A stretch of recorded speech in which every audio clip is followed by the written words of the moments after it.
जरा सोचिए, दुनिया के कुछ सबसे असरदार और ताकतवर कानून कहीं लिखे ही नहीं गए हैं।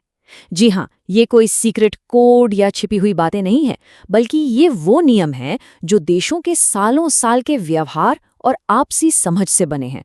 तो आज हम इंटरनेशनल लॉ की इसी दिलचस्प अलिखित दुनिया के राज से पर्दा उठाएंगे। तो सवाल ये है कि क्या सच में ऐसे कानून हो सकते हैं जो किसी संधि या किताब में न लिखे हों? इसका जवाब है बिल्कुल, और इन्हें ही हम कहते हैं प्रथागत अंतर्राष्ट्रीय कानून या कस्टमरी इंटरनेशनल लॉ। सुनने में ये नाम थोड़ा भारी भरकम लग सकता है, पर यकीन मानिए ये अंतर्राष्ट्रीय कानून के सिस्टम की रीढ़ की हड्डी की तरह है। तो आखिर ये प्रथागत अंतर्राष्ट्रीय कानून है क्या चीज़?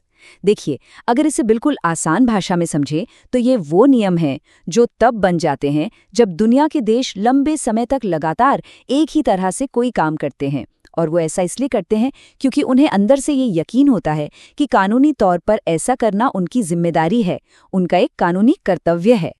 तो चलिए अब इस प्रथागत कानून की रेसिपी को थोड़ा और गहराई से समझते हैं। इसे बनाने के लिए दो सबसे ज़रूरी चीज़ें चाहिए होती हैं। पहली, राज्य प्रथा यानी स्टेट प्रैक्टिस, और दूसरी ओपिनियो जूरिस यानी ओपिनियो जूरिस। चलिए देखते हैं कि आखिर ये दोनों हैं क्या। ये स्लाइड इन दोनों के फर्क को एकदम साफ कर देती है।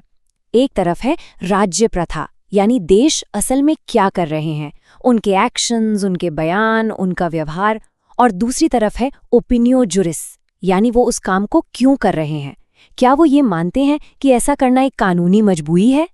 तो एक है एक्शन और दूसरा है उस एक्शन के पीछे का इरादा या विश्वास।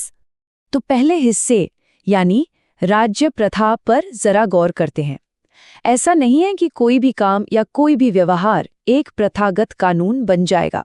नहीं, इसके लिए अंतर्राष्ट्रीय अदालतों ने कुछ काफी कड़े स्टैंडर्ड्स तय किए हैं। मिसाल के तौर पर 1950 का असाइलम केस देखिए।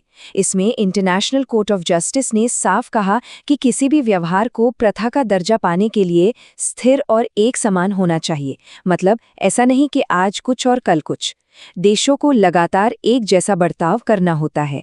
फिर बात आगे बढ़ी 1969 के मशहूर नॉर्थ सी कॉन्टिनेंटल शेल्फ केस में। यहाँ कोर्ट ने एक और लेवल ऊपर की बात कही।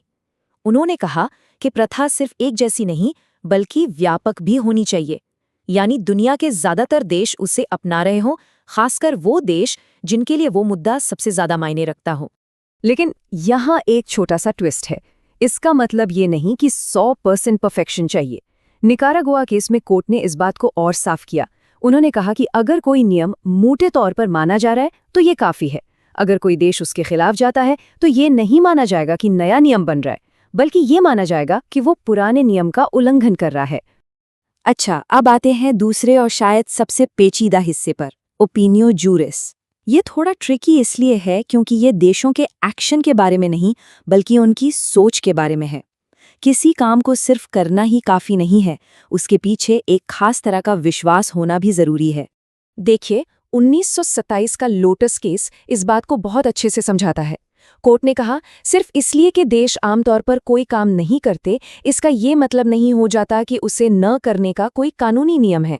ये भी साबित करना पड़ेगा कि वो ऐसा इसलिए नहीं कर रहे हैं क्योंकि उन्हें लगता है कि कानून उन्हें ऐसा करने से रोकता है। ये एक कानूनी कर्तव्य है।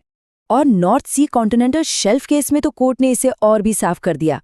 उन्होंने कहा कि कई बार देश कोई काम सिर्फ शिष्टाचार, अपनी सहूलियत या परंपरा की वजह से करते हैं, किसी कानूनी कर्तव्य की वजह से नहीं। और यही वो कानूनी कर्तव्य वाली भावना है जो एक साधारण आदत और एक प्रथागत कानून के बीच की लकीर खींचती है। तो अब ये सवाल उठता है कि भाई किसी देश के दिमाग में क्या चल रहा है, उसके विश्वास को कैसे साबित किया जाए। तो देखिए, इसके लिए अदालतें सबूत देखती हैं, जैसे उस देश के सार्वजनिक बयान, सरकारी दस्तावेज, मिलिट्री मैनुअल और यहाँ तक कि उनके व्यवहार का पूरा पैटर्न। इन सब से अंदाजा लगाया जाता है कि वो उस काम को अपनी कानूनी जिम्मेदारी समझ रहे हैं या नहीं। अब एक बहुत ही मजेदार कॉन्सेप्ट की बात करते हैं जिसे कहते हैं निरंतर आपत्तिकर्ता या परसिस्टेंट ऑब्जेक्टिव। ये अंतर्राष्ट्रीय कानून का एक तरह का ऑप्ट आउट ऑप्शन है। मतलब एक ऐसा तरीका जिससे कोई देश किसी नए बन रहे प्रथागत नियम से खुद को बचा सकता है, कह सकता है कि ये मुझ पे लागू नहीं होगा। तो कोई देश ये निरंतर आपत्तिकर्ता का स्टेटस कैसे हासिल करता है? इसके लिए 3 शर्तें हैं। पहली, जब वो नियम बन ही रहा हो, आपको तभी से उसका विरोध करना शुरू करना होगा। दूसरी, आपका विरोध लगातार होना चाहिए, बिना रुके। और तीसरी, आपका विरोध दुनिया को पता होना चाहिए, ये कोई छुपी हुई बात नहीं हो सकती। इसका सबसे क्लासिक उदाहरण है एंग्लो नॉर्वेजियन फिशरीज केस।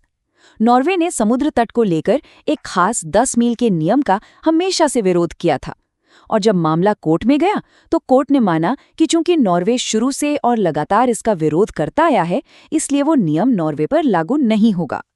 लेकिन यहाँ एक पेच है, ये नियम थ्योरी में तो है, पर असल दुनिया में इसे निभाना बहुत बहुत मुश्किल है। जैसा कि एक्सपर्ट जे चार्नी कहते हैं, आज तक ऐसा कोई केस नहीं देखा गया जहां कोई नियम जब पूरी दुनिया में अच्छी तरह से स्थापित हो गया हो और फिर भी कोई अकेला देश सफलतापूर्वक उसका विरोध करता रह पाया हो। तो अब हम अपने आखिरी सवाल पर आते हैं। आज की दुनिया में जहां हर बात के लिए लिखित संधियां और एग्रीमेंट्स हैं, क्या इन अलिखित सदियों पुराने रिवाजों का कोई मतलब है? ये आज भी क्यों जरूरी हैं? इनका महत्व आज भी बहुत ज्यादा है।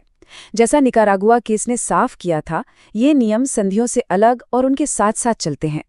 ये उन देशों पर भी लागू होते हैं जिन्होंने किसी खास संधि पर दस्तखत नहीं किए हैं। ये उन कानूनी खाली जगहों को भरते हैं जहां कोई संधि नहीं है, और तो और ये लिखित संधियों के मतलब को समझने में भी हमारी मदद करते हैं। तो आखिर में हम आपको इसी सवाल के साथ छोड़ते हैं। आज की इतनी तेजी से बदलती दुनिया में, जहां हर दिन नई टेक्नोलॉजी और नई ग्लोबल चुनौतियां सामने आ रही हैं, क्या ये धीरे धीरे सालों में बनने वाले अलिखित नियम इस रफ्तार के साथ चल सकते हैं?